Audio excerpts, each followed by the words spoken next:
I am calling this special budget meeting of the Lower Allen Township Board of Commissioners to order this fourth day of November 2019.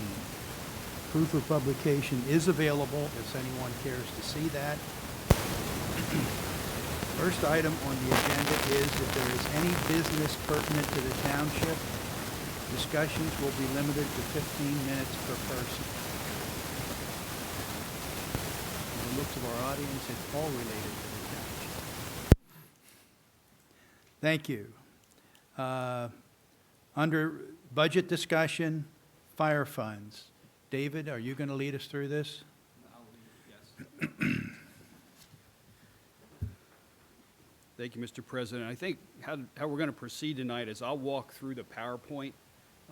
Chief Williamson is here, Chief Murdoch is here, Captain Worth is here. If the board has any questions specific to either one of their budgets, they'd be happy to jump in. There is one or two specific areas that one of the chiefs will speak about as we go through this.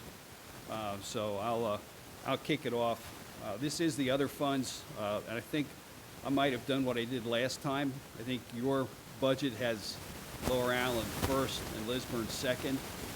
Because the Lisburn budget is obviously shorter, we put that up front. So we're going to do Lisburn first. So you might want to page through and pull Lisburn up. I would tell you it's page 1, but they both start with a page 1. So it isn't going to be helpful. But if you have Lisburn's up, we're going to walk through that. That just has a handful of things that we'll talk about. So it's Company 24, Lisburn Fire Department. It's the 416 department in your budget. And it's the operating budget significant changes that we're going to talk about. The first is the 416-220, the general expenditure. And I'll pull these all up. It talks about the Volunteer Firefighter Incentive Program. You'll see in your budget there's 30,000 listed, but the actual number for that is 28,300. It was calculated as a part of the ad hoc discussion. And it's a companion funding, which you will see with Lower Allen Fire. It was recommendation F2.1 of the Public Safety Ad Hoc Committee. And the whole listing of those recommendations are in your budget book, tab 1, for those of you who brought it this evening. What you have before you are individual, or the tabs for this evening, 7 and 8, and the budgets for this. So you can marry those up in that book if you have it at some point. Butt in early. Sure. Under Volunteer Firefighter Incentive Program, 28,300, and then it says companion funding with Lower Allen Fire. The Right. 28.3 is designated for Lisburn, Just correct? Lisburn, correct. And so the companion funding for Lower Allen will be at a later part of your presentation. Correct.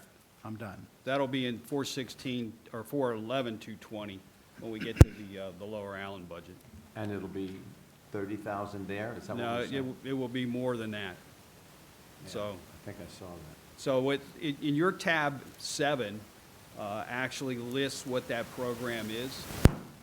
And then it also, at the very end, the last page shows the two splits, the one for Lisburn and the other one for Lower Allen. And it talks about the program. So we can talk about the program now with the chiefs, or you can talk about it when we bring up Lower Allen. It's, I just listed it as a budget item. I'd like to hear what the Lisburn folks are going to do. Let them speak, as far as I'm concerned. That's fine. Frank, you can. It's a program for both fire companies, not just for Lisburn. It's a comparable program, it's just splitting it out into the budget. So it's a program, and Dave can probably talk to it a lot better than I can, because Lower Allen started working on developing it before we were involved with it. But it's a way to try to incentivize guys to come out for fire calls. Mm-hmm. Okay. Frank, this is like a salary paid to the firemen. A stipend. That's For just coming out. another word. Yeah, well, it is, and based off of Emmaus. It wasn't Emmaus, it was actually Swatara Township is what they used as the base. I was being more cautious because Emmaus lost like a paid employee because of the way they were paying their But volunteers. it's money to entice them to be a fireman. Yes, sir. Okay.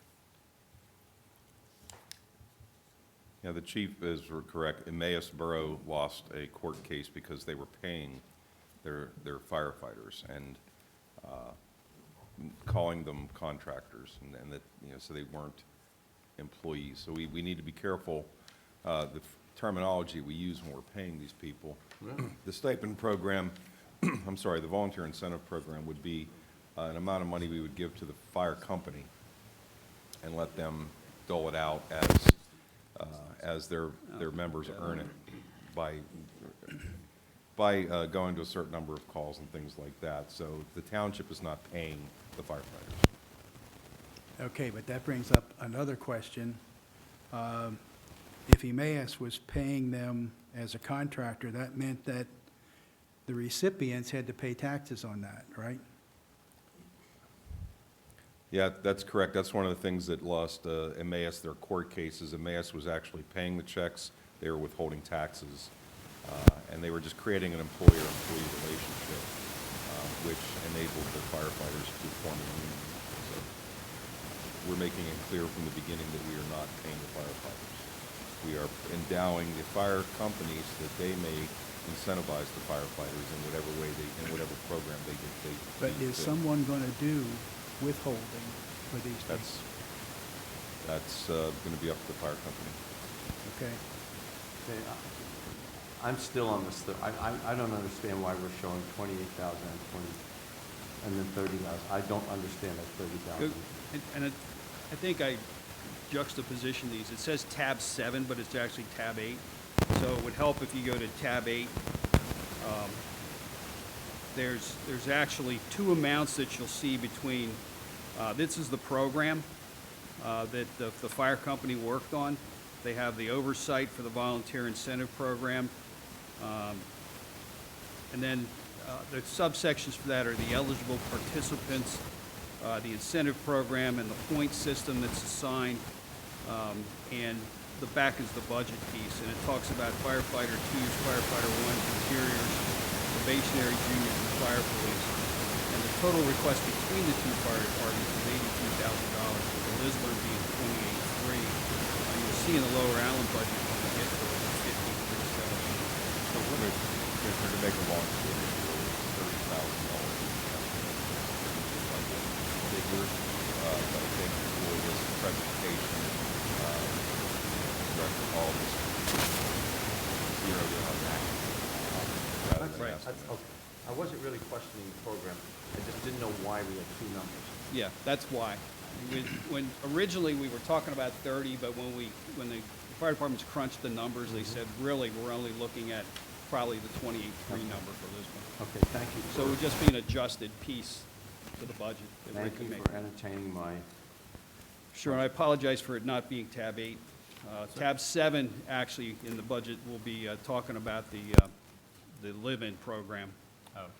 I see that. So they're just flipped. Okay. For clarification then, so 416-220, this, Right. this is an item that we would add in at this point to the budget, or is this already in the budget, Tom? This is currently in the budget. Okay. Okay, I have a question for you, Dave. Sure. You're talking about firefighters and everything, and I see in here that you're also listing EMS. Since when does Lisburn have EMS? It shouldn't be in there. Where are you seeing the EMS? It's 416-220, it's the second Yeah, item, EMS under banquet, supplies. under banquet. EMS supplies. Yeah, those are EMS supplies. They're not part of the incentive program. So therefore, Lisburn their kits that they have for it's not EMS as in our EMS. It's actually the kits that they have the fire company for when they respond for EMS type calls. It's equipment essentially for that and supplies. Supplies, that's the key, okay. Yeah, it says EMS supplies, 500.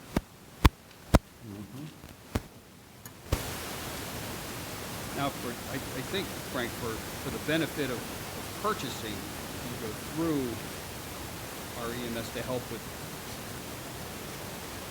right. But they,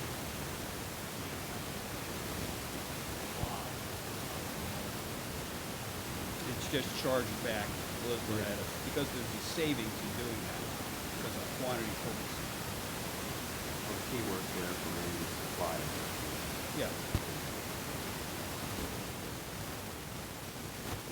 All right, so again, you'll see a parallel later, but I'll keep moving through these.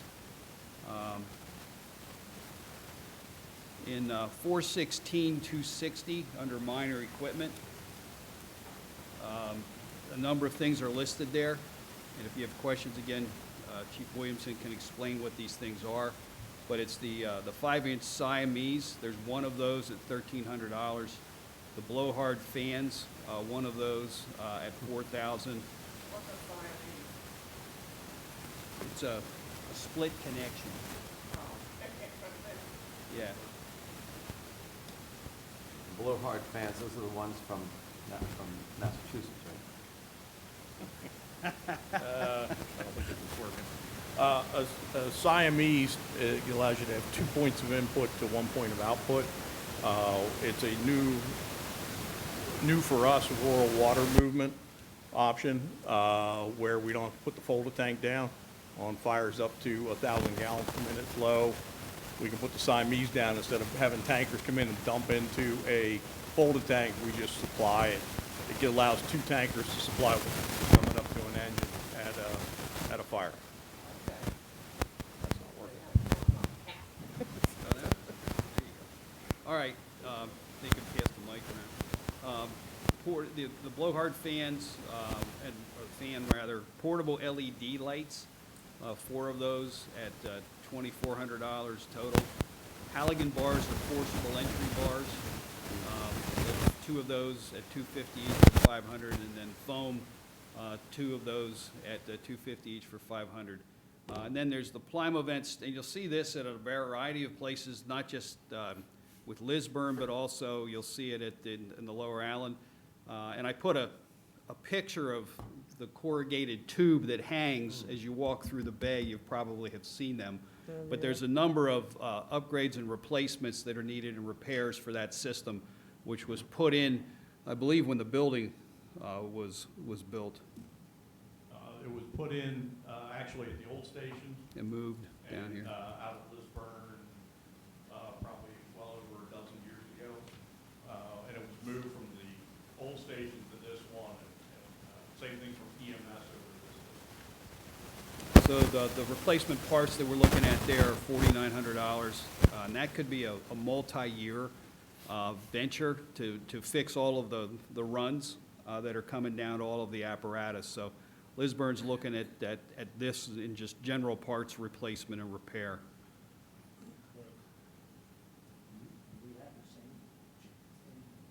Lower Allens. You'll see some of the same, for the same equipment and the same repairs, you'll see some lines in Lower Allen as well, yes. Under professional services, 318, there's a tax preparation increase to $2,000. I'm sorry, Dave, what line item again was that? It's 318, I see it. 318, Yes, thank you. 416, 318.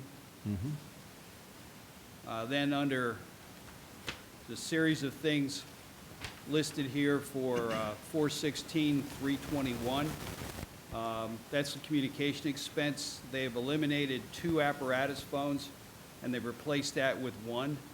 That's a FirstNet cell phone that includes Wi-Fi and functions as a hotspot, and that's carried on one of the pieces of apparatus.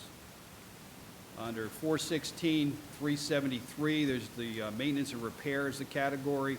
And here you see, and this, we tend to put this in as a general maintenance thing each year for those Plimo vent systems, but it's an additional $2,000 for that purpose.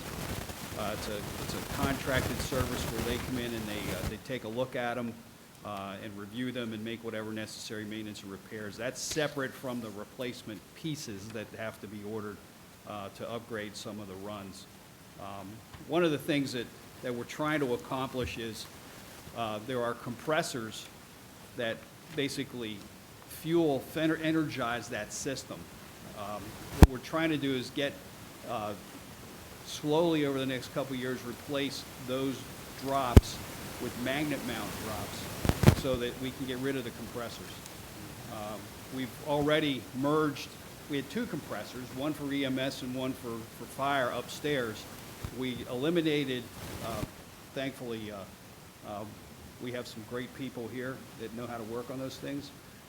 We've eliminated the EMS compressor and tied it into the compressor for fire because that one was leaking oil and it's just in a bad state of repair. These things need constant. And the need for them is that they take exhaust fumes out of the garage and put it to the outside of the building so that no one's breathing. You start up the engine, you start running before they pull out, no one's breathing any of that oil that's now circulating in the building. Yeah, but I know it's only $2,000, but what tax preparation are you?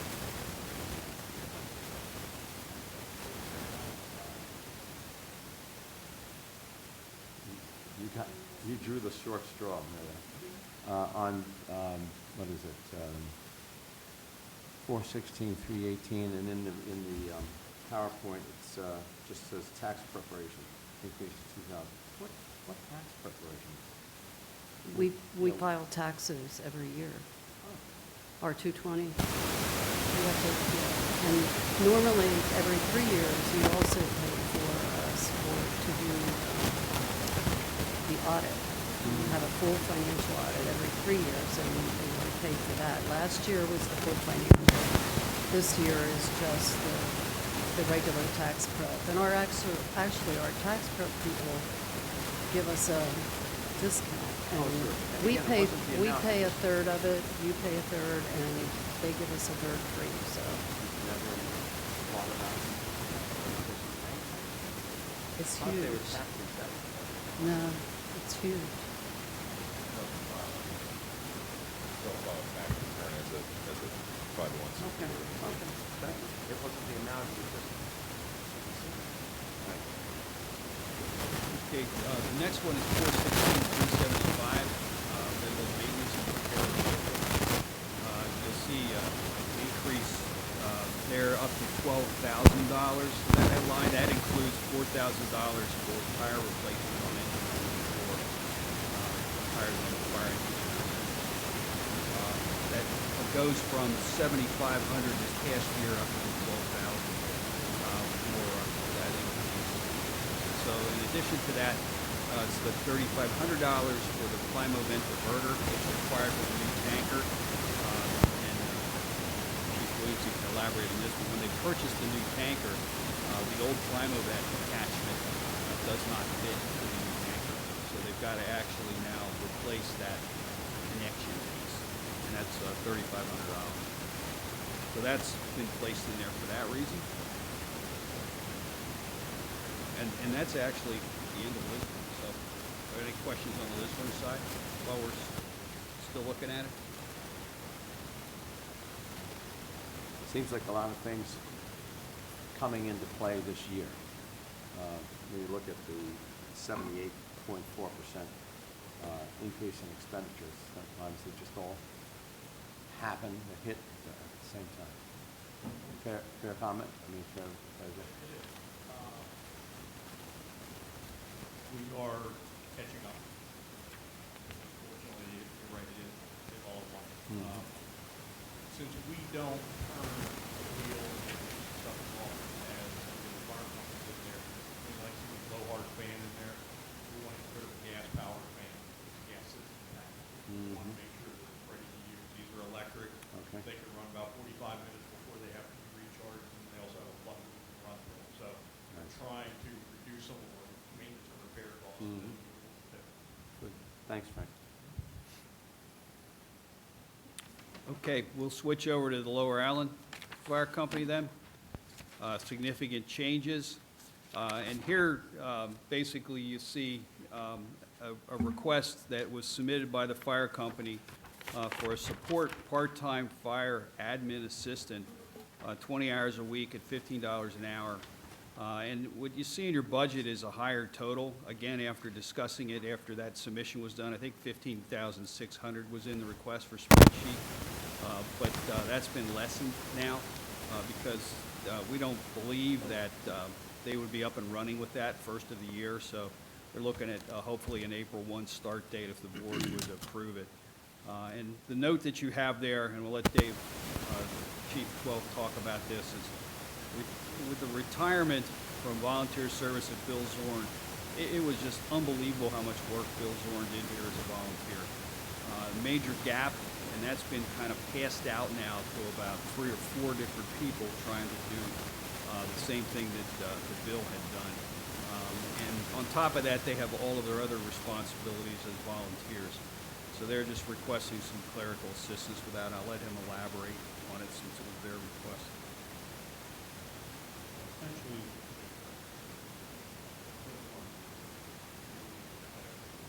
That's not working because I can't hear you. that he was here every day. He was here almost 40 hours a week. Start early in the morning, take a break, be back in the afternoon, doing anywhere from running paperwork, keeping track of our budget, bills, running down things, maintenance, returning phone calls, all that kind of stuff. And he's decided earlier this year that he's stepping down and retiring. So we had a big meeting, 4 of us got together with him. What age? Was it 80, 81? No kidding. So he's slowing down and taking it easy. So 4 of us, myself, Megan, Kelsey, Chief Savati, who helps a day or 2 a week, and Tim Shealy. Tim Shealy is taking on the lead of all the maintenance, in addition to being the deputy chief. So that's just pretty much consumed all of his free time just handling that little piece of it. And he still gets assistance from the field service, when it's minor maintenance, things like that. But he's really taking that on. Financially, it's, we're still bugged Bill for a question on how things process, but it's leading Tim to some degree as a reference to myself and Megan. Megan being present, she's busy, and also now her wife just getting married and having a child, she has less time available for her. Myself, running ragged right now, trying to be chief and do all these other duties also. And Jean, comes into the department and comes in 1 day a week, but she was originally, came in to do the quality assurance checks on our fire reports. Not to be a financial secretary and administrative assistant and managing budget and all that, but she's jumped in to try to help that. And it's a struggle. Sometimes things will get processed timely. And I've gotten busy with my paying job and I'm not here for a couple days. I'm trying to lean on other people. Hey, can you return this phone call, find out what they want. And some of that goes with various people that try to push it through and get things done. When Bill left, it left a pretty big hole that he was doing almost full time.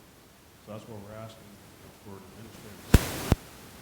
It's clerical, we're not looking for a responder. Actually, my preference is not a responder because I don't want somebody here for only just a couple hours a week and then running out fire calls and stuff not getting done. Well, I see 20-hour-a-week part-time administrative assistant, 20-hour-a-week, $15 an hour. But then there's a bolded block there with nothing in it. Is that where the 11,700 should be plugged, Dave? I'm looking at Yeah, in the spreadsheet that you're looking at, it was not included in the budget. And then to the right of that is what the request was. It just was not included in. Was an add-on, as we've done, and when we did the general fund, there were some add-on pieces there too that were not included. This is one of those. So we want to write 11,700 in there. is what you're saying. 11.7, if you wrote that in there, is if the board would agree to do an add-on, that's where it would go. That's our Correct. request of the Oh, board. Support it. okay, all right, thank you.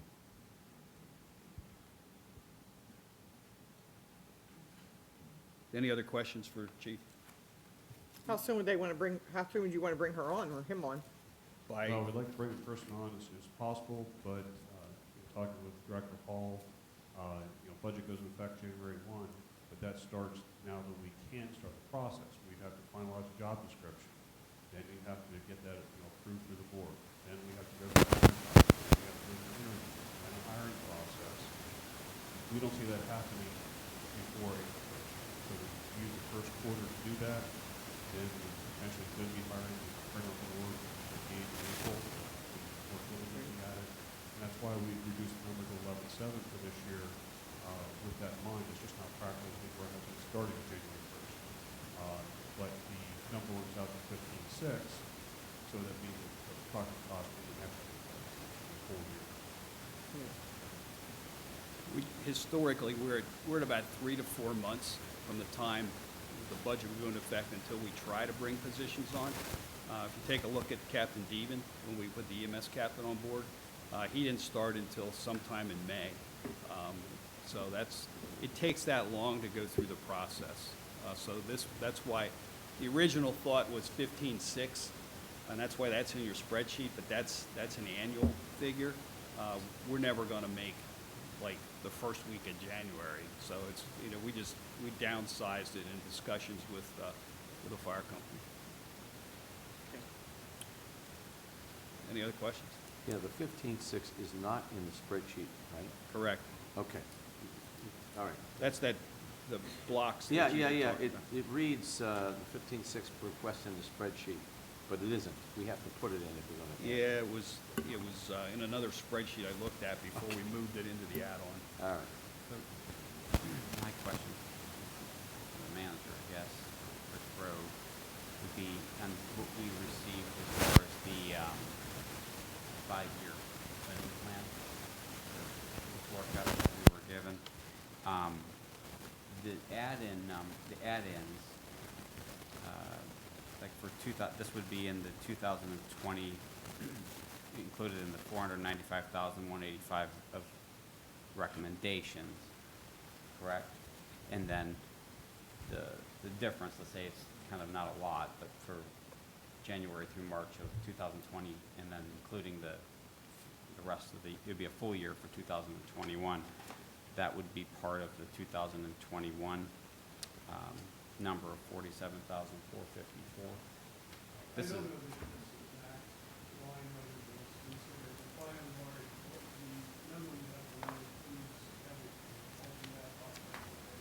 Okay. The updated fire apparatus, long-term capital replacement, it just includes basically everything. So I don't think that, whether this was added in or not would have a real serious impact on that, because you're looking at such large numbers there. Yeah, I agree with that, this in itself, but if that is for everything that we're talking about, the numbers might change significantly, right? I mean, we're looking at a lot of add-on possibly. That's correct. Most of the add-ons in the general fund are included in that memo. Most of the add-ons in the fire fund are not. Some are though, like the tuition, the stipend, the big ticket items are included in that memo. And some of the little things I just wasn't aware of at the time. This was one of them, but I would say that the memo it has a little bit of conservatism to it. So if you wanted to throw in 15,000 or whatever, it wouldn't be a problem.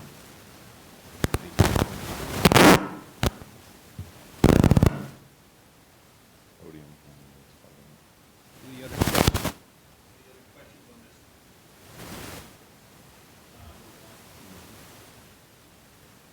The next one is 411-220, and this is the companion piece.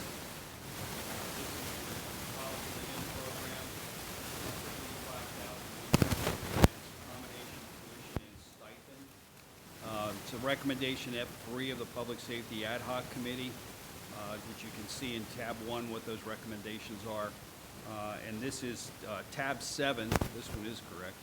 It's a volunteer support and funding of a live-in program for recommendation F3.1 tuition and recommendation F3.2 stipend. And the spreadsheet in your book under the tab kind of breaks it down. It would be for 3 live-ins beginning in January 1st. We currently have 2. And so it would be basically for spring semester, adding an additional live-in, and then continuing Captain Worth and the fire department's recruiting for additional live-ins through the spring to add three more additionals for the fall, bringing that up to 6. And so these numbers are based upon that 3 spring and 6 fall number for that live-in program. The 2 that we have now are working out tremendously well.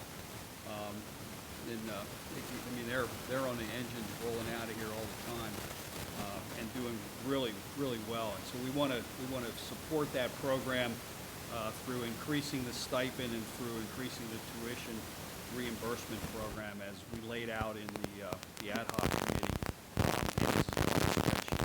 So, any questions about that proposal? How many live-ins then would this cover? Roughly. I mean, what do we count on? I'm assuming you're talking about people like full staff, but, right? Well, this would not make full house,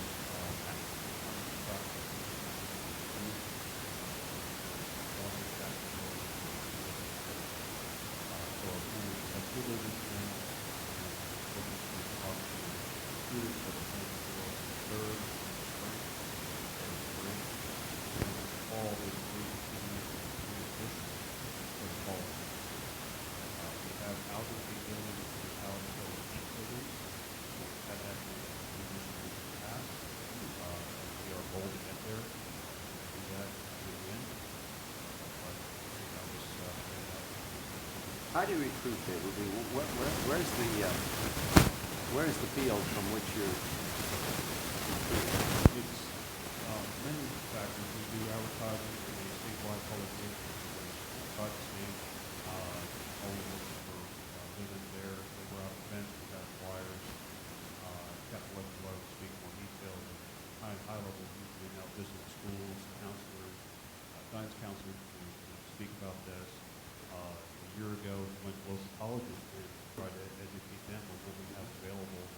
Unfortunately, that didn't prove any return. I think we got a better return out of the local high school kind of response. And personally, I think that's our first place to attack. I think we need to be in all places, and anytime we're doing college events, we have flyers out, and we want to really do more advertisements on our Facebook, Twitter, Instagram, and our website. The younger generation's into social media, so we're trying to hit that in all facets. But we really need to do a concerted effort here after the first year if this gets approved and get into Cedar Cliff High School, Redland. Then the other factor that a lot of a good program. When somebody comes through it, talk to parents from other areas outside local areas. And we've had business passed from quite a distance away. In the school here because of the in-person real reputation.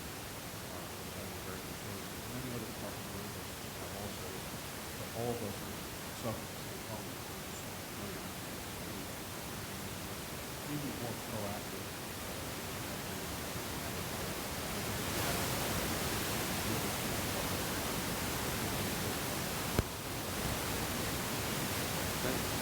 Word of mouth is always Dr. Stoltz attended some of the ad hoc meetings. He's been very supportive of the Cedar Cliff being involved in the process. And also, Frank said we could talk to this, but he's gotten a lot of support from the guidance people there, the career development people at Cedar Cliff. And he was just at a recruiting piece here a day or 2 ago, where we used to just put it out in a publication. Now we're pounding the pavement. Because that's the best way to press flesh and convince people that they really need to come here to get that word out. So I'll let him talk and speak to that specifically. The middle school, that they have the career awareness day, as they're thriving and participating with that, trying to get the word out early. And also to get the word out about the firefighter program. Many of them are coming of age to join them at both Lisbon and Rhodes. What we're also dealing with is with the tuition reimbursement program. We are one of the very few in the area that have that, so that gives us the edge over the other departments, because the number of volunteers actually dropping has resulted in also the number of live-ins dropping. And we're fortunate now that we have 2 live-ins, and, we're gonna be recruiting hard to get those numbers up. And basically leverage this program, forward, and, basically save us from hiring people, to be honest with you. Good, thank you. Proposal, does this include the Lisburn number? Or anything for Lisburn, or just for? The Lower college Allen? live-in program is not extended to Lisbon, Not yet. so it's just here.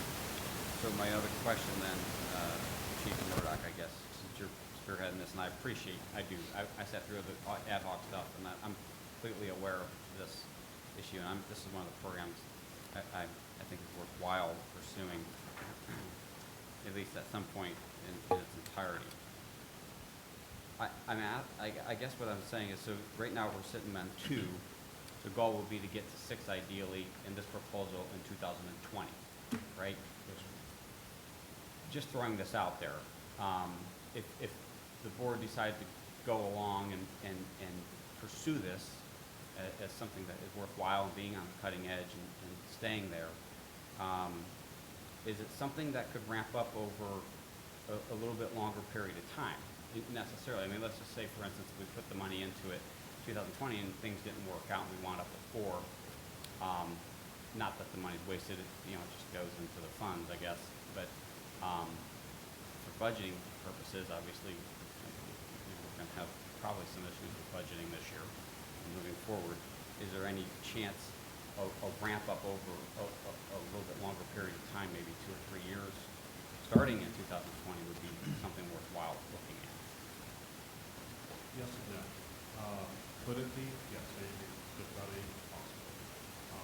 But we originally proposed this at the ad hoc was actually shoot for 8 live-ins for 2020. So, and we did straight to the budget. So Dave Frank talked about this, and let's scale it back a little bit, because it is supposed to be a lot of effort to get people in. But I think where we're at is also a good news. One, we get the question is,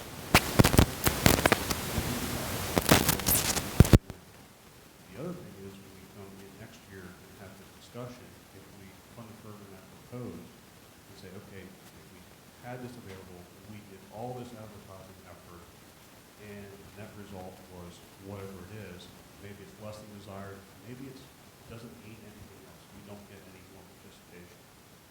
I think there's the measuring stick, the other side, so to say, the win, saying, hey, we've tried this, and it's, got some good value to it, it should incentivize people to participate, but if we can't get it with that, I don't think there's much left to try to get anything else with. And I've had this conversation with Manager Brunel, is at what point do the incentives reach the point that financially you just say, well, just hire somebody. So, in my opinion, I think we need to really shoot at this level, try to get there, and if we can, it's a win. We need the staffing, we can hold off for however long we can run this program, hiring full-time staff, which will be more costly than this program. But it's also dangerous that if we delay that and we don't have a good measure, or take a cut back and we can't bring people in that maybe would be interested, I don't think it's a good measure of is this going to work or not. The other advantage I spoke to in the ad hoc meetings was, yes, we're asking for money to be allocated, which money has to be available and found somewhere, and generated by whatever means.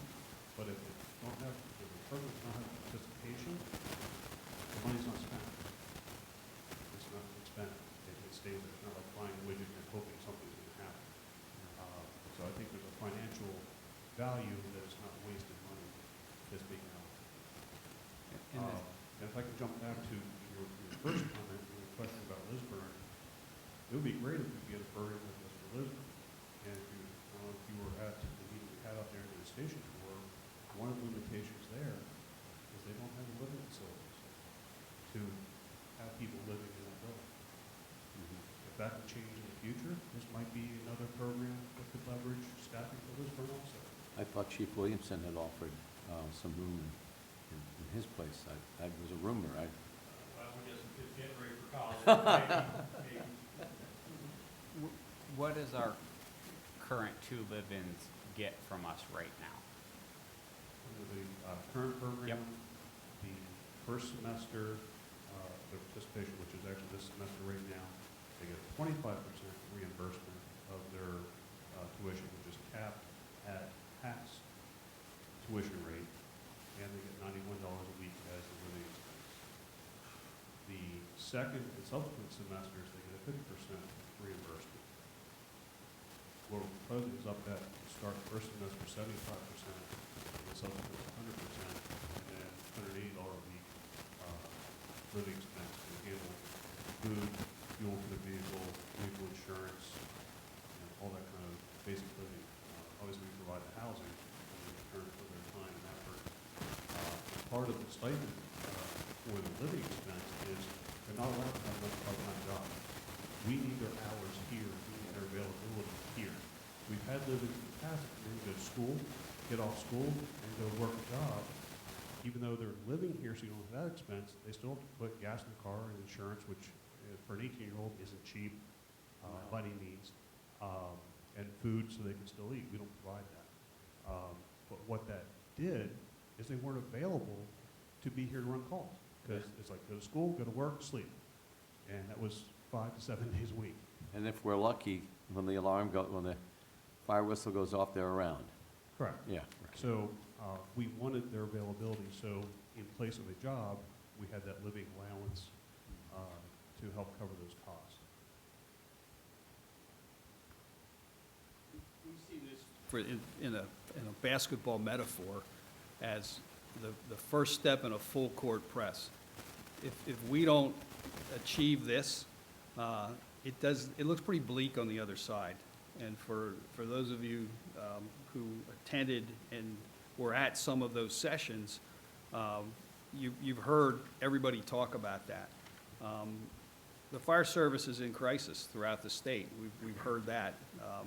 We just attended a bunch of things the legislature put on where they're proposing a whole series of things to support the volunteer fire service across the Commonwealth through legislation. But if it can't be achieved this way, then the next step is to move into career. So we're trying to preserve the volunteer piece first as much as possible with a little bit of a career blended version. And that's kind of what this is. It's a blended version of that. So we're hopeful that we can make this have an impact, and we cannot do the beyond the full court, which is the career option, by achieving this. If we can compare when I first started on the board, EMS was part of fire service. Did we have a blend of volunteer and career when EMS Dave, when EMS, or Frank, when EMS went career? I'm sure Dave could have answered it too. Yes, they started out as volunteers and ended up moving into a paid position, continued running as volunteers on the fire side while they ran paid EMS. Okay. But yes, the township ended up taking that over. They tried, both fire companies had a internal paid EMS for a while, and it's not feasible to run all, like we were saying earlier, with the stipend program, with all the withholdings and everything else from Right. unemployment. So, initially that's what happened. Commissioner, I lived through that process in another life because we were all EMS volunteers. And then what started happening was the call volume went up. And so incrementally what would happen is they would start to pay per call in EMS. And then next thing you know, training requirements went up and certification requirements went up, mandatory across the Commonwealth. And slowly EMS companies started paying, and when that happened, the volunteers went, why am I doing this for free? And so they started going to the companies that were paying, leaving the volunteers because they didn't have to live in the same community anymore. And the next thing you know, eventually this pendulum kind of shifted and everybody started paying. And there still are some volunteer companies That out was there. gonna be my question. I Yeah. didn't know. But many of them are more rural, or they also don't, it's one thing to leave your family and leave your kids to run a handful of calls a week, but it's another thing to be doing it so that you are up at all hours of the day and night, and if you take a look, I mean, you'd never be back to the volunteer. Now, we could accept some volunteers, but we couldn't depend upon volunteers to run the service, because the call volume is just, out of this world. Yeah, I started out volunteer. Yeah, most of us did, but it just changed dramatically, and those were the key points along that avenue that kind of transitioned that service and that system. And that may be the long-range thing that happens on the fire side, but we're not there yet. And we're working hard not to get there, is probably. That's correct. Thank you. Any other questions about this from the board? Not, then I'll move on to talk about the general expenditures. This is the other one. This is the second part of 220, 411-220. This is the second part of which you already heard with Lisburn. This is the 53-7 for the Volunteer Firefighter Incentive Program. This is the companion with Lisburn. So we've kind of already talked about this. I don't know if there's a lot more, or any other questions you have. If not, then I'll move on to the operating supplies. There's no increase in operating supplies, 245. That's the same as it was in 2019. This one usually goes up too. They did a good job holding the line on this one.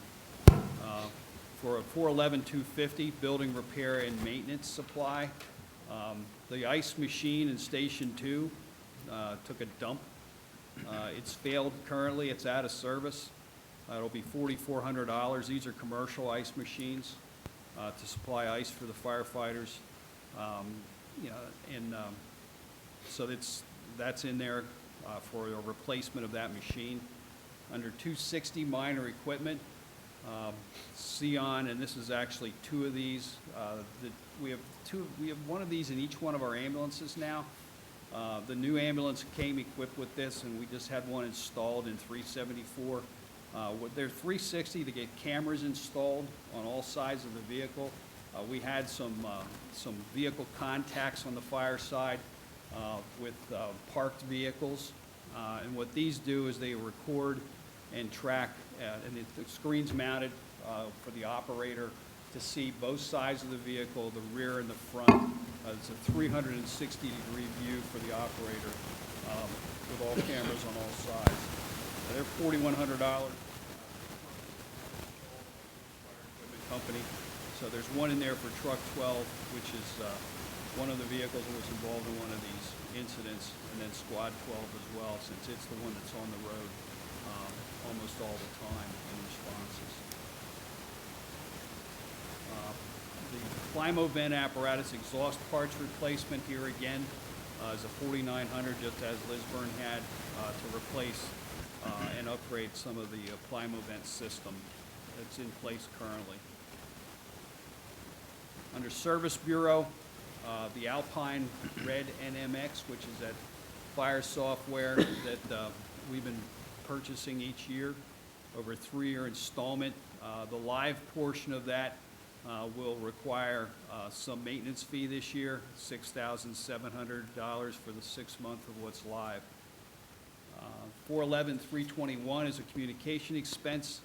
That's adds about an additional $1,000 to that line, with the addition of 2 officers that were not part of that system previously. So it takes that line up to about $6,500. And then there in 340, there's advertising and printing, and that's for membership and live-in program to support that and give some funds to help purchase some of those advertising pieces and some of the printing pieces that'll go along with pushing to make this program a success. Under the 363 hydrants, there's increase for additional fire hydrants in the new developed areas. It was right, in 2018, it was 70,780. It goes up to 72,600. That's based upon a projection of what we think those new hydrants will add in terms I of thought the new payments. developments had to pay for the hydrants. I don't think so. They pay to put them in. This is an ongoing charge. This is a regular charge. It would be kind of like, I want to say a water charge, but we're not using the water, but it's just it's an Oh, okay. ongoing fee we have to pay to have them, to have them there. Oh, okay. It's been in the, there's been a fire hydrant fee in the budget ever since I've been here. I don't know I was how long under ago the that impression the developments had to pay for them. Yeah, It's like a they don't, maintenance not the ser- ongoing service service fee, just as manager said, the install. They have to Okay. put the fire hydrants in. Under 411-373, maintenance and repair of building. There's 2 ice machines, and there's a new contract for those then. It's $775. It's an annual service contract. Sprinkler testing, it's a 5-year testing at Station 2. Every 5 years, this comes into play. It's $920. And then the Plymouth system maintenance repair for the receiver box and 2 transmitters of $33.50, and that's what's required to get away from the magnet system. And a transmitter is put on each one of the vehicles, and that's part of the magnet system that then signals, part of the signaling for release. So that's to equip Station 2 with that system. It's already upstairs. We had that installed when we did which piece upstairs? The squad. When the squad came into place, we had that transmitter put in there, and that's good for the whole building upstairs. So this actually moves that over into Station 2 as well and starts the conversion away from the compressor.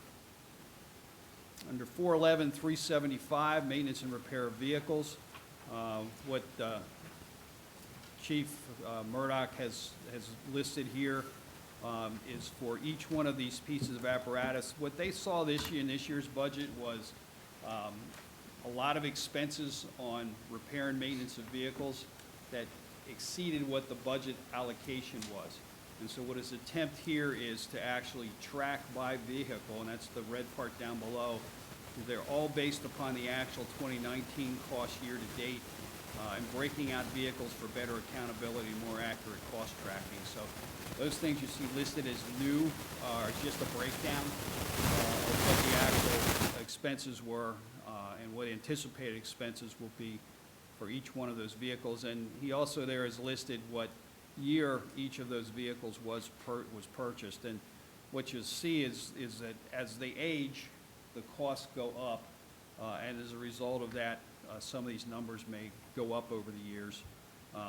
But that's why that's broken down the way it is. And we thought that needed to be called to the board's attention as we went through this. For 375, maintenance and repair of vehicles. There's also a thing there for the chassis service for Rescue 12, Truck 12, Squad 12, and the 2 engines at $1,000. The Cardwell treatment for 2 vehicles, which is the Rescue and the Squad, at $700. The hard Rescue 12 replacement of 13 ground lights at $50 each, plus labor at about $1,000. There's an entry in there under training for 4 instructors. This is to go to FDIC, which is a training class. It's in Indianapolis. So it's for them to go out there and go to, it's 4 days, 3 days? It's a 4-day, yeah. It's the Fire Department Instructors Conference in Indianapolis, and we've gone there for the last 2 years and brought back some really good information, and it's enhanced our training program, especially on the Wednesday classes. So why did it go from 5 to 10,000? Shouldn't be at 10. Should be fine. The total line item went from 5 to 10 because prior to that, the only thing we had in there was regular training modules for new members. So that's still in there, plus an additional 5,000 for this conference. Got it, thank you. And then I think the last item on here is the 730, the Capitol. And this is the third installment for $32,490 for the Red Alpine software, which is both fire departments collectively, the board can recall, decided to go forward with this software. They were each using their own version of a different software. What this does is it marries them together. They can use that. We're also using this software now for the property maintenance piece. And we're recording all of the property maintenance things as a part of Alpine. It's very versatile. We're going to be giving access to EMS. We're going to be giving access to the police department because there's a lot of great tracking pieces that can be applied to properties, not just for maintenance, but for some of the other things in terms of pre-plans for how you would attack fire in situations, what buildings are like, building footprints, and all of those things too. So it took us a little while to get this project off the ground, but there's been a great working group of about 10, maybe 8, 10 people that are part of the Red 6, 7, 8, out of somewhere in there. Yeah, that have been meeting every week in order to get this product up and running. And we're working with a really good developer right now that's been very responsive to moving it forward. So we're pleased at this point, and we think it's progressing very well. Dave, is the Alpine system voice activated, or do you still have to type information in? No, you still have to type information in. But a lot of it, but one of the things that some of it actually comes out of the county through a pager system.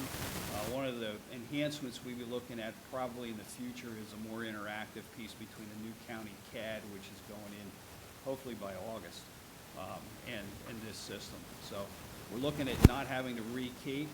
To the extent that we can get the county system to feed the information in out of CAD, then you don't have that burden of rekey. But right now it is a rekey. Some of the information's coming in from a pager system that comes out. This system also has essentially it is a kind of a notification system. It's what we're using to be notified. In addition to the audible pagers, there's a verbal piece that you can go responding on. That's an app that the firefighters can use on their phones.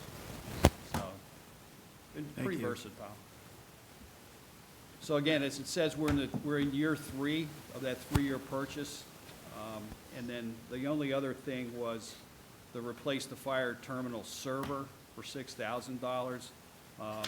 Chief Murdoch's discussion with IT, it was in desperate need of replacement, so it was added on, and that's a mutual discussion between the Sizers and Chief Murdoch, realizing that needed to be done. And that takes us to the end. Is there any questions? Sure, again, well, I mean, obviously, there's a reason public safety is such a big percentage of our budgets. Fires, as important as the rest of them. And I'm just assuming all this stuff, I mean, I was in the ad hoc meetings, I don't think anyone can say that we would not do something. So my question, again, just kind of going back to, I mean, once we add costs into operations here in the township, they probably won't go away. And so I'm curious to know, first of all, if everything was added in, I guess I'm asking Director Grove, if everything was added in, and the items that we've committed to on the fire side, how would that move the needle? Because, I mean, it's my understanding there's just 0 reserves in the fire fund, right? The fire fund, yeah, the fire fund is if indeed the fire fund is going to continue saving for future capital needs, that is a replacement of the trucks, the pumpers and the ladder, it is already stretched, beyond that point. So at this point, we could still make it at the current tax rate if we keep the increase in the operating cost at 3% per year, and if we float bonds to cover some of the truck costs when they come up. Otherwise, it would be a tax increase. That's as it stands now. So adding these additional things, of course, would add more pressure. Rick, floating the bonds means we would be no longer financing our trucks. No, we never intended, you mean through the CIP? Yeah. in other No, words, that was to avoid a never- tax increase, floating bonds means another way to get money to Yes. buy the trucks. Yeah, no, the CIP fund was never had near enough money to cover the fire. But the fire fund, the intention there, that actually Frank Williamson and I got together several years back and figured out how much we would have to have in there to get there. Now, prices have gone up a lot more than we have liked to seen, so that put a lot of pressure on. And then if you want to adjust the timing of the purchases and move them forward like is being proposed, that's going to add more yet. So, I appreciate that. The question though I have, I guess, is do you happen to know about where we would be, let's say 2020, 2021, where that fire fund would have to be to fund all of this? And because it seems to me, a lot of this stuff, and from what I understood from a lot of the ad hoc presentation and the results of that, was that once a lot of this stuff's kind of in here, they're not gonna have to look at it for a while. And I'm just curious to know where we would be at if we did it all at once, if we did it, over the course of a couple of years, or if you're Yeah, actually, trying to play right now to get a year or two before we have to do a tax increase, if we add. well, you can. I mean, you, Without having to run the problem of funding the capital assets. yeah, you have a lot of options. I mean, you can go with what's presented, or you could slow down that process. You could buy fire trucks a year later. You could postpone hiring of employees. You could not hire them. You could, I mean, there's a lot of options available to you. What I have priced out here is everything. So I didn't differentiate between the general fund and the fire fund because, I mean, in my mind, I've got to come up with the money, so to me, it wasn't as critical of which fund gets the tax increase or whatever. But the fire fund tax is earmarked to fire services. Yes. Yeah, I mean, We're looking at Rick's memo now, Dean. well, I am.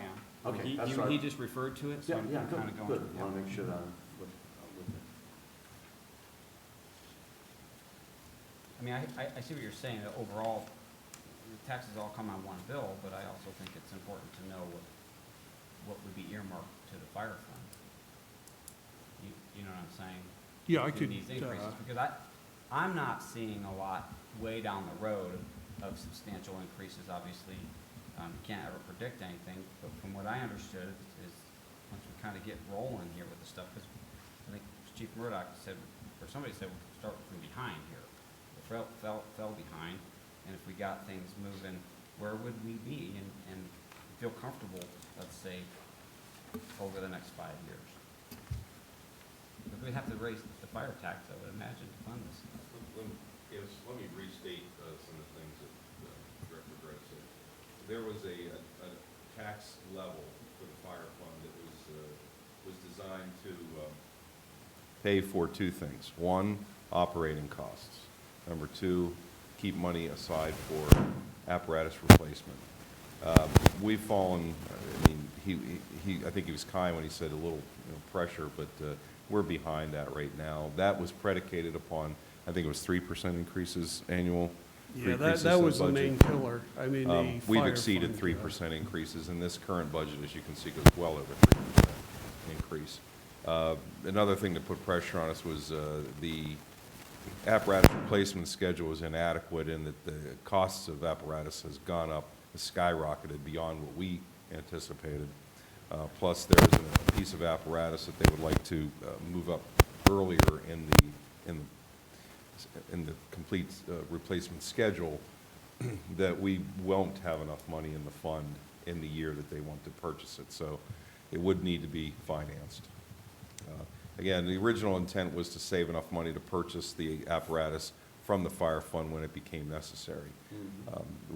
With revamping the schedule and moving certain pieces up that are very expensive pieces, we're looking at financing those. But even to continue financing these operating costs with all these additional items in it is going to require, if you're going to fund them at the level they've been requested, it will require additional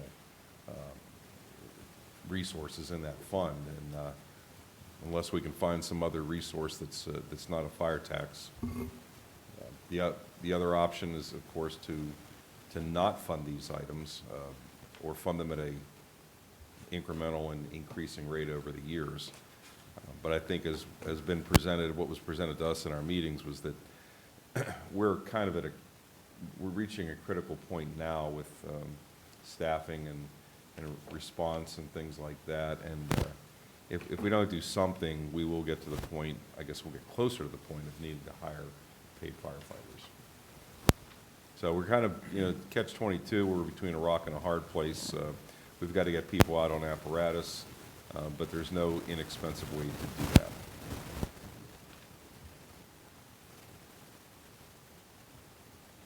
So at some point, we'll know, what we're faced with, so we can make a decision, right?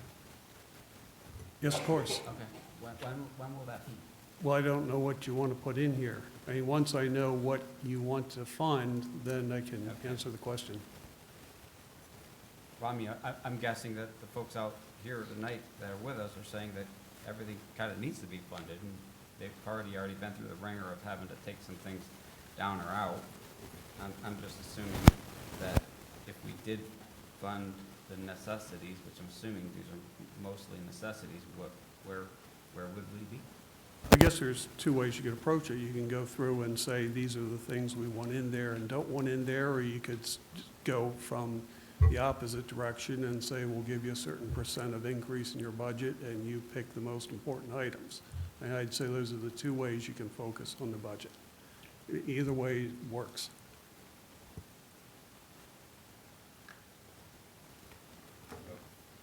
One of the things we could do, which I have something to hand out to you tonight, which is a list of all of the new items in the general fund, because that's, of course, a separate issue we need to look at. I can do the same thing for you for the fire funds, and then at a later meeting, we can go through those items one by one and talk about them, but they were all presented to you tonight. You know what's in there. I could itemize them so that you have them all in one place to look at, so you can debate on what is necessary and what is not necessary. I can have that ready for you, and it will come out on your packet on Friday, if you like. And then we'll have that, I would imagine we'd need to have conversations with the staff, the fire heads at least, and Director Hall, so that we can, we don't want to be taking something out if we decide to, that's going to be important over something else, right? No, that's correct. It's for debate in a public meeting, and what we had tonight was a presentation. I don't know that there's been a lot of debate on these individual items. But again, I can put them all in one sheet of paper so you have them handy to reference Well, I'm when one we have this. person, so I don't know how everybody else feels about it, but I think I got the gist of it, what we're looking at. When do we want to put the budget on the table? Well, it has to be on the table 20 days prior to adoption. We have until December 31st to adopt it, so it should be on the table by the 11th. We have a meeting on I think it's the 9th.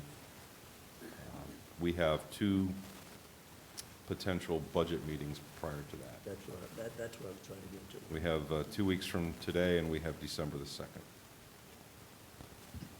And of course, you always have the option of calling a special meeting if you like. It would need to be advertised, but you could do that. And we need 3 days for advertisement. No, not for meeting. No, not for that.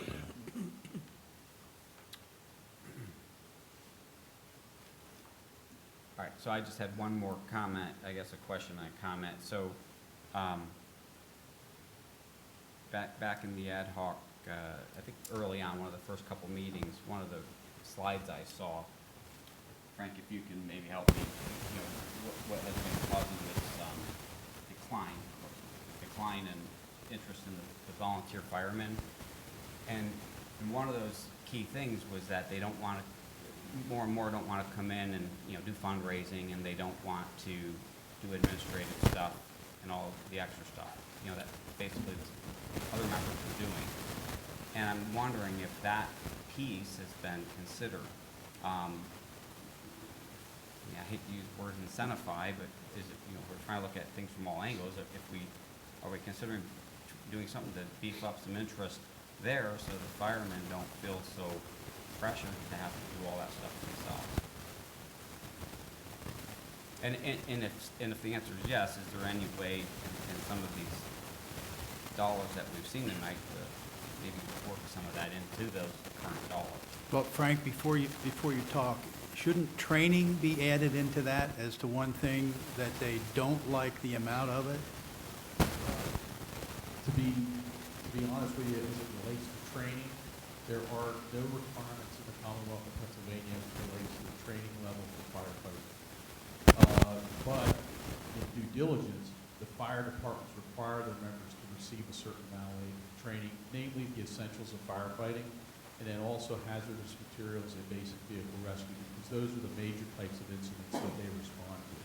And it's really incumbent that we have trained personnel, because it's a win-win. It's a safety issue that we have competent people doing what they do, and then also we provide a good service because they're trained very well.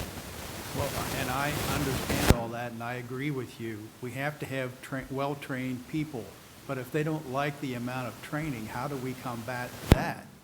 Actually, the firefighters are not really complaining about the training. The Commonwealth Pennsylvania Rural Development Commission, I think it is, and I can get the information for you, is they've done studies on, you know, what are some of the things on volunteer firefighters that burn them out. And actually, high on the list is fundraising. If they need to do fundraising and firefighting together, that tends to burn out much more quickly. I know, like Silver Springs Township, they actually instituted their fire tax to reduce the amount of fundraising for their firefighters. It's been very successful for them in that county. How does the rate of the Silver Springs fire tax compare to ours now? Right now, if I'm not mistaken, it's about equal, to be totally honest with you.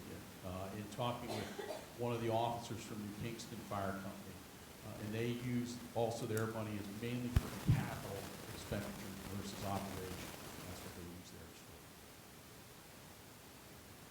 for. Well, they're part of a very big raffle too, aren't they? Yes, what they've done is they used to have bingos and dinners and a whole bunch of other different fundraisers that would occur on a weekly or, you know, several fundraisers during the month. And that was putting a lot of stress on the firefighters in the organization. So what they've done is they've instituted a fire tax, but the township has basically said that if you're going to do a fundraiser, it needs to be something that's not going to tax the volunteers. And they just basically, they pick one big, you know, fundraiser, similar to, you know, like the gun raffle that Lisburn and Lower Allen do, you know, to basically raise some money, but they rely on, you know, they use those fundraisers for operational, where the fire tax is used primarily for the capital expenditures. Okay, thank you.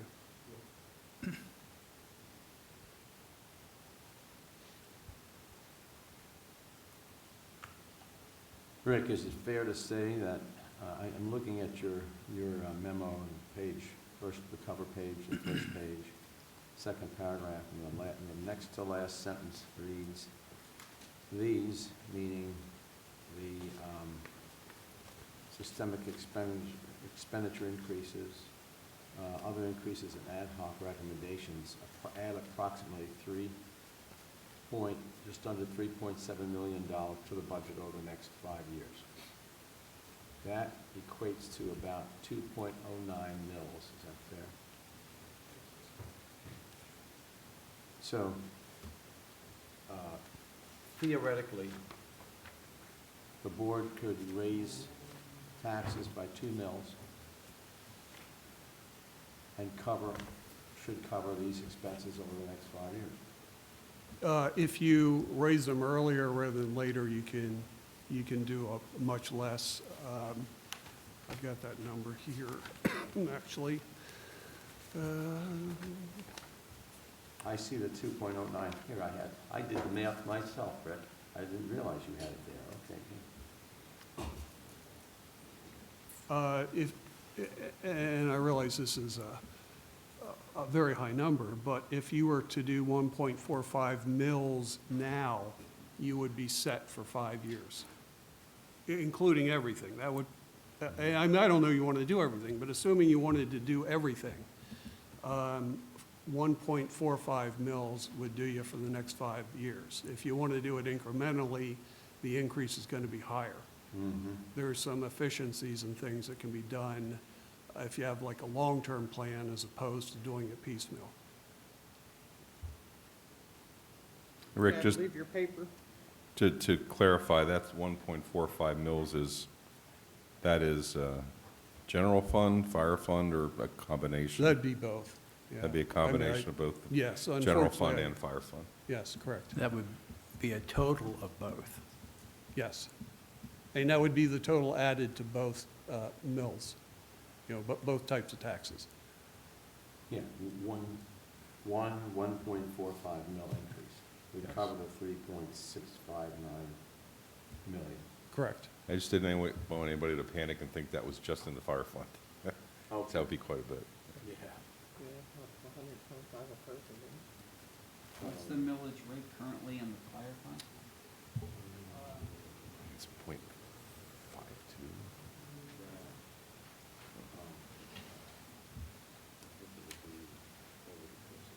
0.52, and then the increase would It is here, that's just for 2020. increase that 1.45?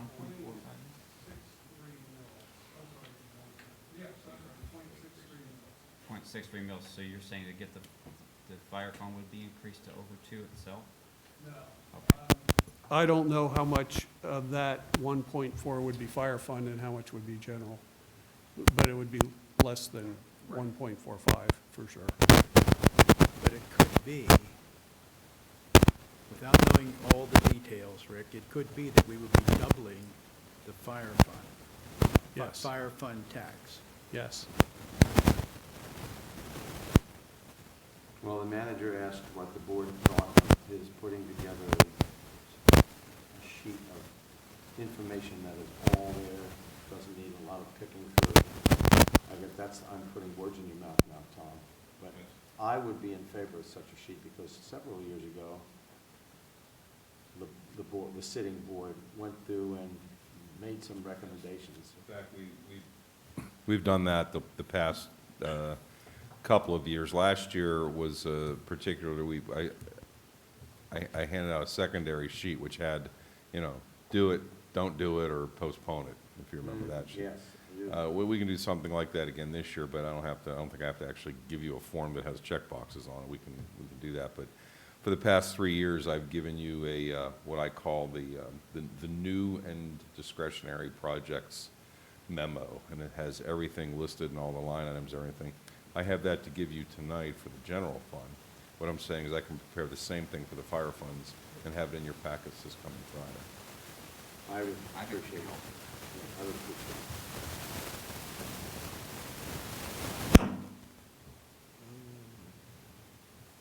Oh, yeah, let me go ahead and hand that out to you now.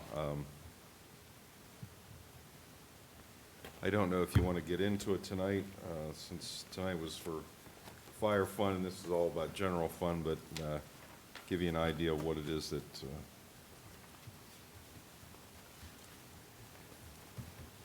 I'm talking about. I think if we want to talk about process, for those who might not be familiar with this, that's fine, but I would much rather be able to look at even the general fund at my leisure and come back and talk. That's just personal, just. That's what I assumed you would want to do. I like the closed phone system.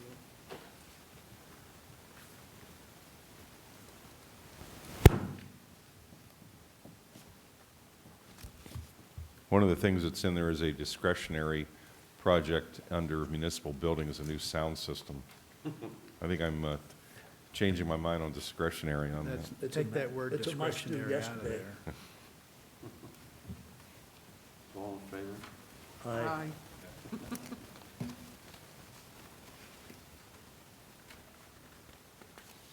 See, it's not difficult.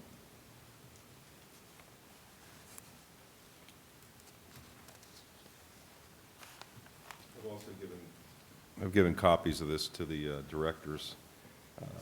The only thing they don't have are the attachments that I gave you, because, I mean, the attachments I got from them, so they know what they look like. But, one of them is your public safety officer pay progression matrix, Dave.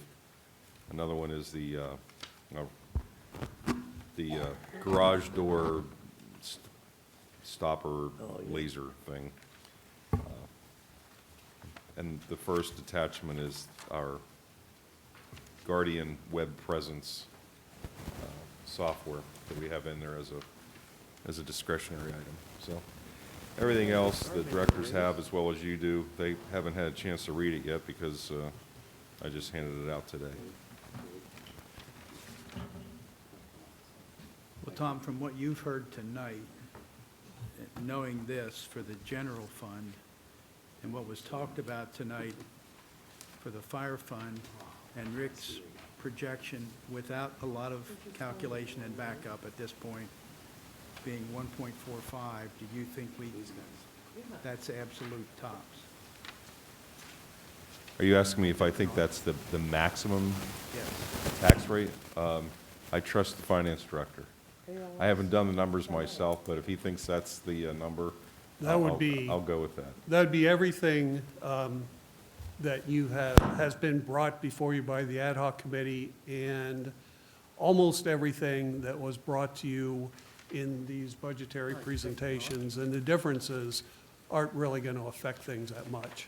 You know, like, for example, the administrative assistant, okay, I mean, that's 15,000. That isn't going to affect anything, you know, so it's basically everything. Okay, you're the pro, Rick. What's your recommendation? To do that? I think I don't want to make a decision on it tonight, but I'd appreciate your recommendation. I would give staff a target with these add-ins to bring that down to a number you're comfortable with. I think that would be certainly an item that would gain attention if you were to raise taxes 1.45 mils. So, I think that's an understatement. and I think personally, I think we can get a lot of things done if we do it slowly and maybe a little bit more financially feasibly. So if you want us to come back and say no more than 0.6 mils or no more than whatever that number is. Also, something else we didn't talk about. This memo, I will agree, has some conservatism in it. It assumes that everything's going to be purchased, that you're going to go for everything. It assumes the timeline that the fire company put forward for the new trucks is beyond question.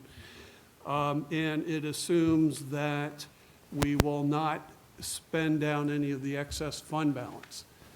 Now, if you do that, I would spread it over 5 years. I wouldn't do it in 1 year, build up a huge deficit then that you have to, because it's a one-time thing. So I wouldn't, I would spread that, whatever that is. And I did come prepared to talk about that if you wanted to. I think we should.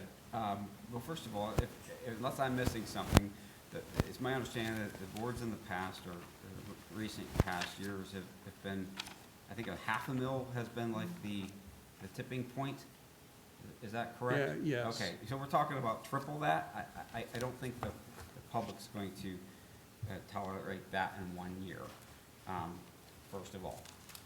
Secondly, I mean, I think we have to be responsible in how we look at all these items and that.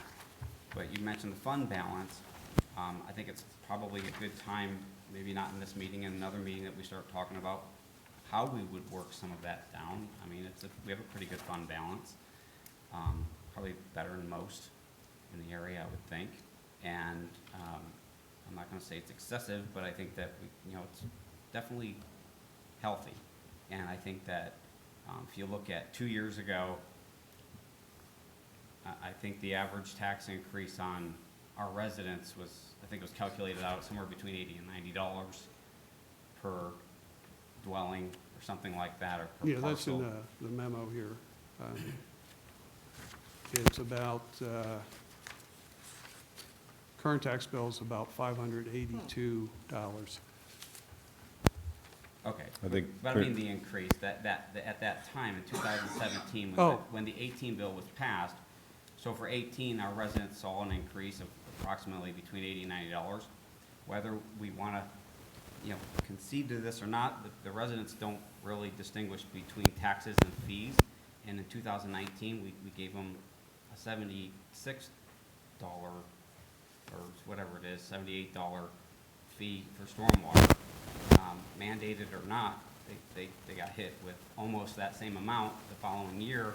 And back that year, it was kind of said that tax increase would carry, and then, we had the issue with the personnel on the police side. So I think that we should definitely look at the fund balance, and I think that we should also maybe,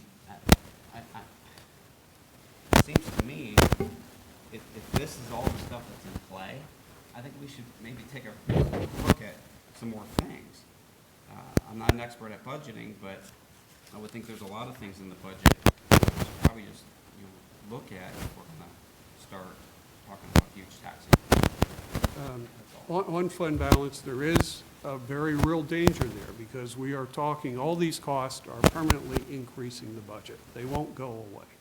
Fund balance is a one-time thing. So when you run out of that, you hit what I call hit the wall, and then you're stuck. So you want to do it very, very carefully. I agree with you. I think it is certainly not excessive, but there is some, I think there's some cushion there that may be available. Another thing I should point out about this memo is that it assumes there will be no recession in the next 5 years. And if you remember my presentation here before the board on several occasions and before the ad hoc committee, that a recession hits our revenue very, very hard. We should expect at least $1 million reduction in the recession in the first year, and then it won't normally come back for about 3 years. So I would say we would probably want to keep money on hand so we don't have to raise taxes during a recession. Also, other things, we want some cushion. We've become accustomed to being able to do things like loan money to the Development Authority, which I certainly would think we would want to continue, or fund the roundabout, where we had to front the money up front. So you need a cushion for that too.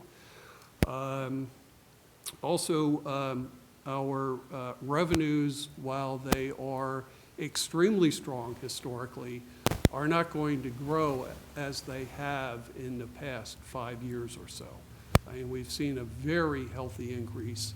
Dan, which I agree with completely, is expecting a slight decrease in building permit revenues, which is exactly what I expected to see. Now, they're still extremely strong, but I think there's a point that you hit a maximum and then the growth is slower from then on. I think that's where we are.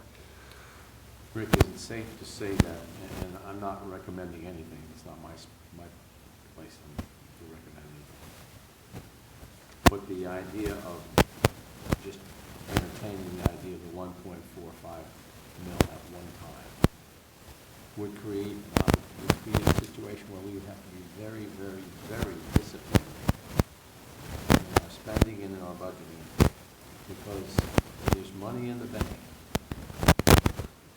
Wow, look at the things we can do. I'm not putting anybody down. I'm saying, I know what it's like at home. Wow, we got some over the years. Wow, we got some money. And so it would take being careful that we did that for specific reasons and making sure that we stay within the discipline. Without a doubt. And I will say that most places I work, I would never even try to base a 5-year plan for that very reason, because you do have to be disciplined. And I think this board can be disciplined, and I think that's your nature, really. So the citizens of Lower Allen, financially speaking, and I'm not saying this like to make everybody happy and feel good, but I think they get a lot of mileage for the dollars they invest in us for that very reason, because you're disciplined, because you plan ahead, because you stick to it. I agree with that, and by no means am I saying run the fund balance down. I'm simply suggesting that, a lot of these fire service expenses do seem like they're gonna level out. And if we've been building up the fund balance, I don't know if those numbers offset or any portion of that, some of it does. I think it would be prudent to pull from that if we have the ability and show the public that, we're using money that you've already invested wisely. And so I think it's worthwhile taking a look at the bigger picture overall. Certainly would never say get rid of our A cushion or a reasonable cushion. Wouldn't recommend that at all. I think recessions are real. And, but I think that we should look at the big picture with everything, including the fund balance in this budget, so that we can not, in some cases, not cheat some things that might be needed out of public safety in this case, because we're afraid to raise taxes, I say. But, I think we should understand the fund balance in this cycle a little better. Rick, can you get various scenarios available by Friday for distribution? Scenarios of, Like we just talked about, 1.45. Oh, yes, And breaking sure. it down over the years. Yes. And so forth. Okay, and I'm not predicting that you have to do it that way, but Dave Murdoch, we're at least looking at a different type of fire truck because of our Kona, correct? That's correct, sir. Is there anything else that we're looking at in your bailiwick because of our Kona? No, not so much for the apparatus. The apparatus was the big address. The other thing we talked about, the ad hoc, which we want an extra study for, is that area growth warranting another facility. And we don't have that answer, but we're asking for a study next year to look at that. And that might be shifting the existing facility, expanding existing, shifting over additional, don't know where that might be. And that's going to be at least a year's study, and then probably some further discussion. It's a couple of years out at least before any decisions on it will be made, I would think. Is it possible that we could do a sectionalized fire tax, one for the Arcona area, because why does the rest of the township have to pay for a fire truck that they necessitated? You can do special taxing districts, yes. It's a question, legally, the answer is yes. It's also a question, though, for the county is can they accommodate that on their tax bill? I mean, I don't know that answer, but I do know that it's done. I mean, taxing districts, special taxing districts are commonly done. But what you can't do is have a separate fire tax rate for one section of the township. They have to be consistent across the entire tax base, or it's considered discriminatory. But you can't have a special district with a separate tax. It's going to take some legal research to see if that's possible. But it's not, I think one of the arguments is going to be that that particular piece of apparatus is not going to be used solely in Arcona. Well, it won't be. So then the argument would be, why should they pay for it?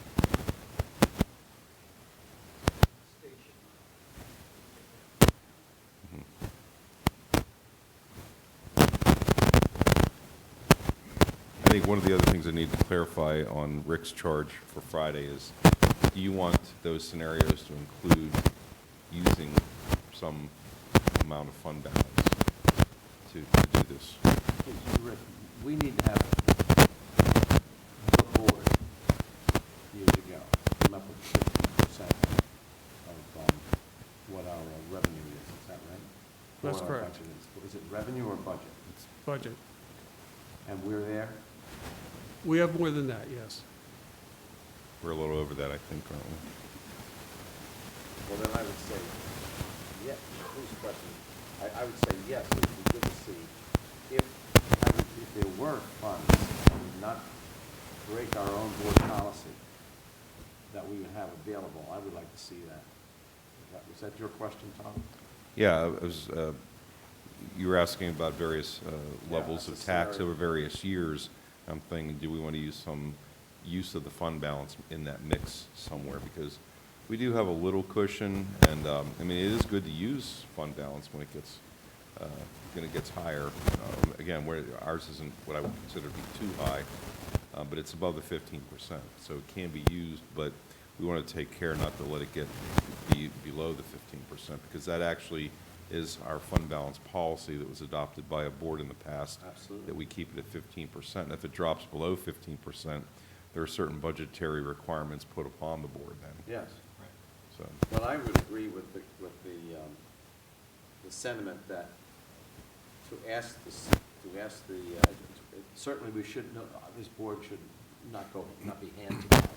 We should be able to operate without worrying about catastrophe. But to go to the people and say, we're going to raise your taxes, but we really have money we could have used, I would agree is not palatable as far as I'm concerned.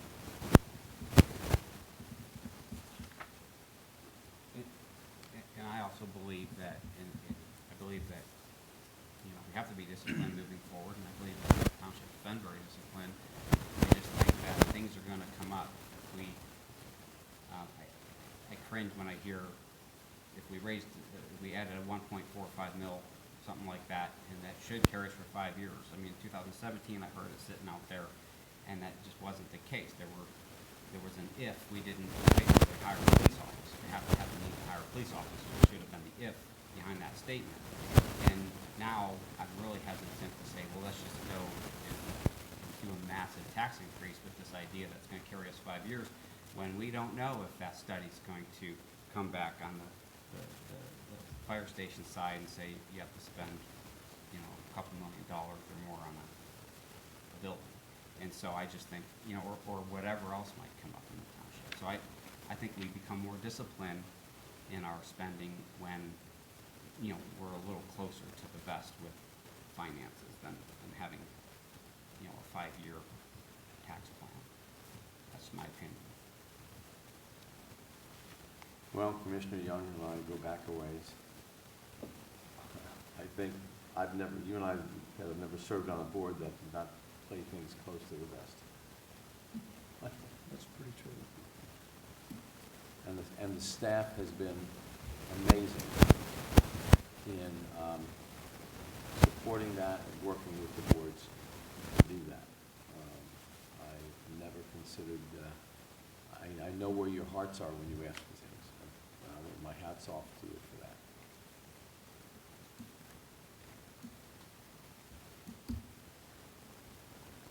What's the BAOS make? What are your paramedics making an hour? I'm sorry.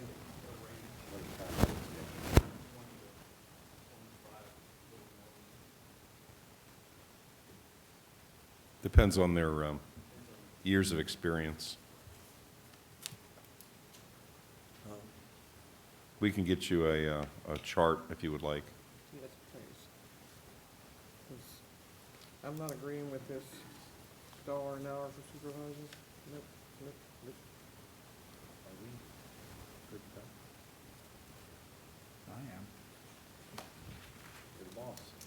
Is there anything else that we need to introduce tonight? Rick, No, I think we have our marching orders. have we asked you for the impossible? Well, I'm putting together scenarios. I don't think any of them are going to be a miracle. And you're going to print money. I'll bring what I can find under the mattress. Don't let Rick kid you, he loves this stuff. I was sitting there thinking, I couldn't see, it was just turning. Well, thank, He's salivating right now, thinking about all those spreadsheet numbers and columns and, yeah. and I have to say, the stuff that's been given to us, at least for me, I mean, this has been really easier to understand than it has been in the past, for me at least, and so thank you. The spreadsheets are very, in your narration on them, it's easy to follow. I didn't have to make any phone calls. Thank you for the size print. Tom, is there other information that you want to introduce tonight? The only thing I have to ask the board is who is attending the opening, the ceremonial opening of the roundabouts on Wednesday? The what? The ceremonial opening of the roundabouts. Yes. There's going to be a ribbon cutting, although they're not going to be open to the public until probably, it's kind of a moving target. When but is that? the Wednesday morning, 9 o'clock out at Arcona. We're having a ribbon cutting. Can I get them to change the ribbon cutting? Not me, Oh, Wednesday.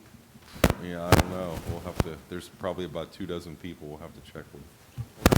So I would say, all right, so everybody except Commissioner Young then. Okay, Commissioners, do you have other questions here to my right? Done. Ed? You okay This is in order with the business. for this budget business? I'm fine. So I think we have a,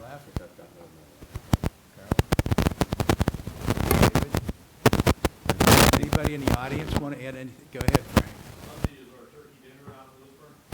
All right. All right. and I would just like to thank our recording secretary for stepping in tonight. And she came as an observer and ended up putting her to work, so appreciate that very much. Gotten to the heat of it. All right, if there's nothing more, I am declaring this meeting adjourned.